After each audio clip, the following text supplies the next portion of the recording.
कटियार भाई, आपने पूरे चुनाव में शिगुफेबाजी जारी रखी कि इस देश में लोकतंत्र खतरे में है। संविधान की प्रतियां हाथों में लेकर अखिलेश यादव मंचों पर जाते रहे और कहते रहे संविधान खतरे में है, और उसी संवैधानिक और लोकतांत्रिक तरीके से चुनाव लड़के आप 5 से 37 सीटों पर आ गए। यह क्या साबित नहीं करता है कि आपने जो चुनाव में कहा वो सिर्फ शिगुफेबाजी थी? रंजीत जी नमस्कार। लोकतंत्र और जनतंत्र, दुनिया में 3 ही तरीके की व्यवस्थाएं हैं। कहीं पे लोकतंत्र है, कहीं पे तानाशाही है, कहीं पे राजशाही है। जहां पे राजशाही है वहां पे राजा की संपन्नता दिन प्रतिदिन बढ़ती है, कभी घटती नहीं। तानाशाही है, वहां तानाशाह की संपन्नता और सम्मान दिन प्रतिदिन बढ़ता है, घटता नहीं। भारत में जब देश आजाद हुआ था तब 3 करोड़ लोग गरीबी रेखा के नीचे थे। आज कितने हैं? इस देश में आर्थिक गैर बराबरी और सामाजिक गैर बराबरी में जो फर्क बढ़ा है, क्या इसको देख के भी आपको लगता नहीं कि लोकतंत्र खतरे में है? संविधान की अरे भाई, गरीबी अमीरी से लोकतंत्र का क्या रिश्ता है अखिलेश कटियार भाई जी? दुनिया के एक मिनट मेरी बात सुनिए, एक मिनट अखिलेश कटियार, एक मिनट रुक जाइए। इसी रिपोर्ट में जो ये बताया गया है कि दुनिया के जो पश्चिमी यूरोप और अमेरिका के जो संपन्न देश हैं वहां के लोग मानते हैं, वहां के लोग, अभी आपको जो एवरेज आंकड़ा है कि 2021 में 50% लोग मानते थे कि उनके देश में लोकतंत्र ठीक से काम कर रहा है। आज की तारीख में सिर्फ 36% लोग मानते हैं कि उनके यहां लोकतंत्र ठीक से काम कर रहा है। वो दुनिया के जो संपन्न देश हैं जहां गरीबी नहीं है वहां के लोग लोकतंत्र से खुश नहीं है, और आप कह रहे हैं कि हिंदुस्तान में 80% लोग मानते हैं, फिर भी आप कह रहे हैं कि नहीं हमारे यहां लोकतंत्र ठीक नहीं है। हाँ, मेरा जवाब यह है कि इस देश में जो संविधान है उसका मकसद यह है लोकतंत्र में कि गरीब और अमीर के बीच में गैर बराबरी कम हो, सामाजिक गैर बराबरी और आर्थिक गैर बराबरी। इन 75 सालों में सामाजिक और आर्थिक गैर बराबरी बढ़ी है। इस देश में लोकतंत्र कमजोर हुआ है।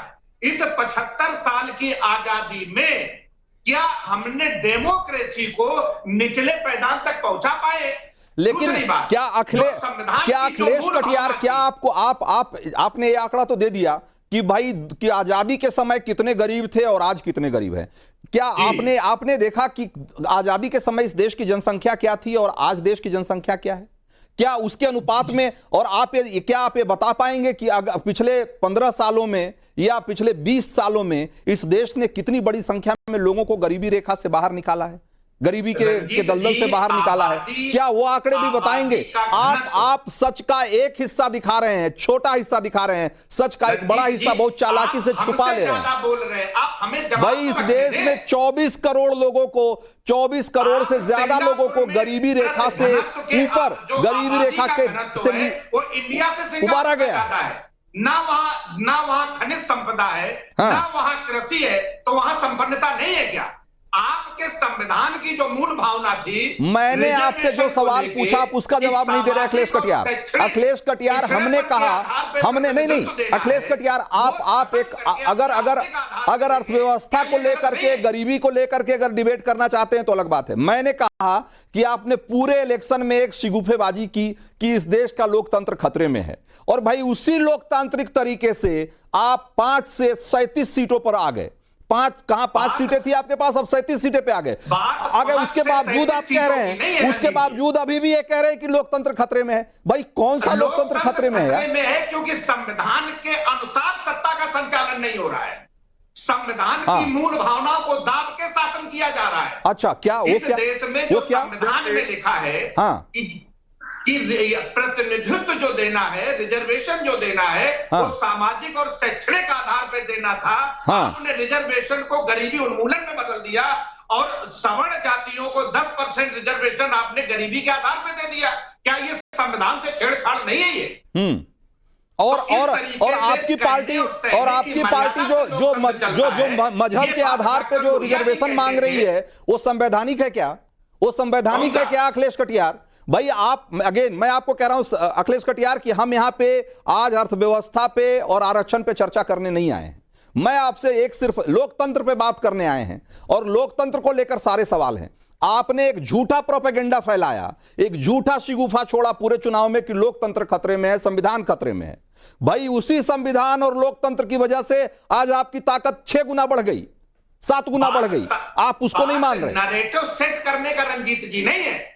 मामला यह है कि इस संविधान से आम आदमी के जीवन में बदलाव कितना हुआ है और इस 75 साल के लोकतंत्र में बीते 10 साल के अंदर गरीब और अमीर के बीच की खाई बढ़ी है। इसका मतलब है कि संविधान को सही तरीके से एग्जीक्यूट नहीं किया गया है। रणजीत जी, हम चाहते हैं अखिलेश कटियार, सच तो ये है, अखिलेश कटियार सच तो ये है कि आप एक झूठा नैरेटिव सेट करते रहे और आज भी एक झूठा नैरेटिव सेट कर रहे हैं। आप एक गलत नैरेटिव सेट कर रहे हैं कि इस देश में संविधान खतरे में है और लोकतंत्र खतरे में है, जबकि हकीकत यह है कि भाई किसी की हालत बदली हो या नहीं बदली हो, समाजवादी पार्टी की हालत तो बहुत बदल गई। कहां 5 सीट और कहां 37 सीट, ये उसी संविधान और लोकतंत्र की वजह से हुआ ना अखिलेश कटियार। है कि जनता के जीवन में बदलाव कितना है और जनता के जीवन में अगर उचित बदलाव नहीं है तो इसका मतलब ये कुलीन तंत्री शासन प्रणाली चल रही है, जनतंत्री नहीं। नहीं, सुजाता पांडे, 25% जमीन को उतारा जाए, गरीबी रेखा से ऊपर आए। ठीक है, मैं यही बात मेरे नेता माननीय अखिलेश यादव जी लगातार जनता के बीच में जा जाके बोल रहे हैं। हाँ, क्या बोल रहे हैं कि इस देश में किसानों के, मजदूरों का, पिछड़ों की आवाज कमजोर हुई है।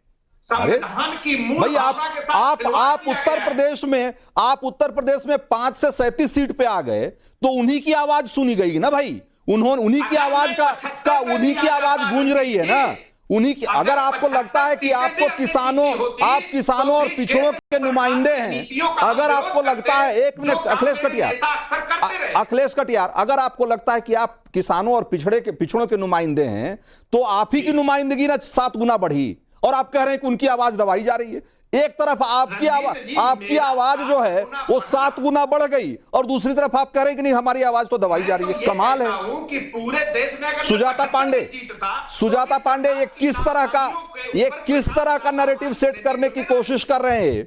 ये किस तरह का नैरेटिव सेट करने की कोशिश कर रहे हैं कि जिस लोकतांत्रिक और संवैधानिक व्यवस्था का फायदा उठाकर या जिसकी वजह से आज ये सारी विपक्ष की पार्टियां इतनी ताकतवर हुई हैं और आज अपने को असर्ट करने की स्थिति में है, बावजूद इसके उसी फर्जी नैरेटिव को आगे बढ़ा रही हैं कि इस देश का लोकतंत्र और संविधान दोनों खतरे में।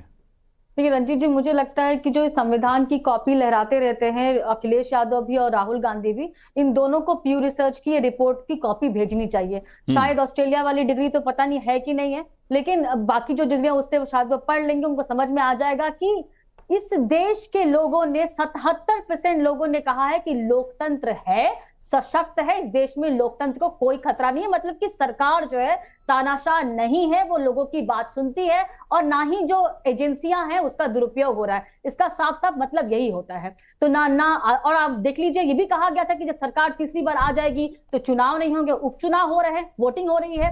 उसके बाद ये कहा गया कि आरक्षण खत्म हो जाएगा। कौन सा आरक्षण खत्म हुआ? कोई आरक्षण खत्म नहीं हुआ। आपके डिबेट में भी ये झूठ फैलाया जा रहा है कि ईडब्ल्यूएस जो इलेक्शन दिया गया वो सवर्णों को दिया गया। नहीं, सवर्णों को नहीं दिया गया, इकोनॉमिकली वीकर यानी गरीब लोगों को वो आरक्षण दिया गया। ये प्रॉब्लम ये है रंजीत जी कि ना नेता इनके पढ़ते हैं और ना उनके प्रवक्ता पढ़ते हैं और आके यहाँ डिबेट में और संसद में सिर्फ झूठा प्रोपेगेंडा फैलाते हैं और जो ये रिपोर्ट उसका विध्वंस करती है, उससे सारी हवा निकालती है।